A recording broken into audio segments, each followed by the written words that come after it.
The Bianca Belair and Naomi situation continues to heat up, with potentially more twists on the way. We'll also check out what's happening with Solo Sikoa, Jacob Fatu, and more. Starting things off with what's new for Solo Sikoa and his new direction, because this is pretty interesting. The long ago original Wrestlemania 41 plan for Solo Sikoa was for him to face Roman Reigns in a tribal combat match. But WWE decided to push that match all the way up to January and use it for their Netflix Raw premiere episode. That no longer is in the cards for Solo at WrestleMania 41. But fans are starting to think that WWE is already hinting at Solo's new potential WrestleMania program. After losing the Ula Fala and feeling embarrassed, Solo Sikoa stormed out of WWE to not be seen again for several weeks, abruptly leaving Jacob Fatu and Tama Tonga all by themselves, with no real heads up or notice beforehand. So after Solo suddenly showed back up out of nowhere, Jacob wanted to make sure he was one of the first to speak to Solo Sikoa, get a better understanding of why he left them in that fashion that he did. Jacob Fatu storms to the arena all night long until he finally finds Solo Sikoa. Solo explained to Jacob that he wanted to step away for a bit because his head was not right, ever since he lost to Roman, and how he let the whole family down. But Solo said that he's good now and ready too. He's ready to take the business over again, and how the only way to do it is being together as one. Solo revealed that the first step to that plan is Jacob Fatu qualifying for the Elimination Chamber and bringing back the WWE Championship to the family.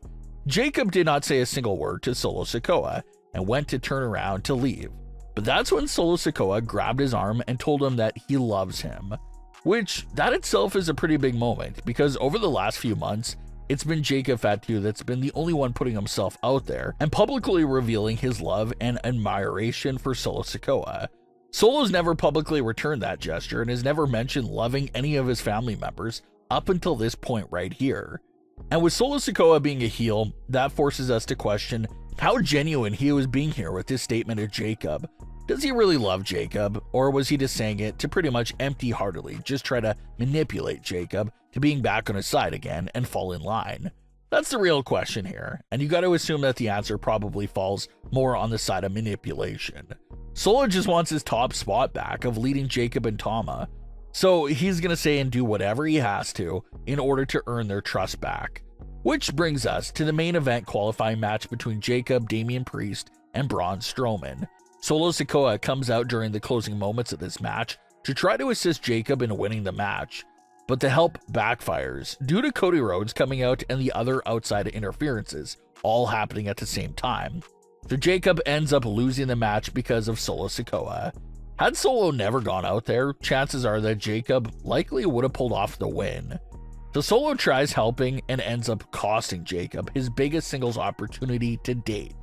Not exactly the best way to win Jacob back over to his side, so this action should only raise the tension between Jacob and Solo. Solo's trying to get his old band back together, but it doesn't look like Jacob and Tama trust Solo enough to fall back in line. And with these new extra added screw-ups by Solo Sikoa, that's only making the new Bloodline reunion even more difficult to take place. Fans are also feeling that WWE may keep this tension building for a bit between Solo and Jacob, and how they can even end up being each other's WrestleMania 41 opponents. Things are rough right now between both sides, but maybe they'll try to squash things over and start fresh. But maybe it'll implode again, leading to Jacob versus Solo. And if that match does happen, you have to assume for sure that Jacob will most likely be the babyface. The only hole with this fan theory is that it could be looked at as too quickly of a face turn for Jacob. There were all these rumored plans that Jacob was being built up as a future big opponent for Roman Reigns. So if that's the big future plans, then obviously you would want Jacob to remain as a heel and build him up more. But if WWE is continuing to tease more issues between Solo and Jacob, you got to assume a babyface turn has to happen there. And it seems pretty difficult to picture Solo turning face there in that scenario. So it's a tricky situation to predict. But one thing is for certain, there's a lot of trouble in paradise right now between Jacob and Solo, and we'll have to see what truly comes out of that. Bianca Belair and Naomi have been going on a victory lap, declaring their innocence ever since that witness video from Smackdown aired. And like we discussed and said right after that clip aired, Bianca Belair and Naomi are acting so weird about this witness recorded video clip. Bianca and Naomi are acting as if the video footage shows Liv and Raquel literally putting their hands on Jade Cargill, when it actually does not show that in any way. It just shows them hanging out in the parking lot area. But that's not the actual proof at all. But for whatever reason, Naomi and Bianca are acting as if the video perfectly makes Liv and Raquel guilty. Naomi took to her social media platforms to declare herself innocent from all the internet wrestling community accusations. Bianca did the same thing, saying that everyone owes them an apology, and Bianca even responded to a fan that said she looked guilty, saying that the fans really just say anything. And the theory we want to add here on Wrestling World CC is the simple question of, what if there's more to that witness recorded video? What if there's an extended version that really reveals some better in-depth clues about what really happened that night? What's an example of something we could see in the extended version of the witness clip? Well, what if this individual kept their phone recording there at the scene with the ambulance?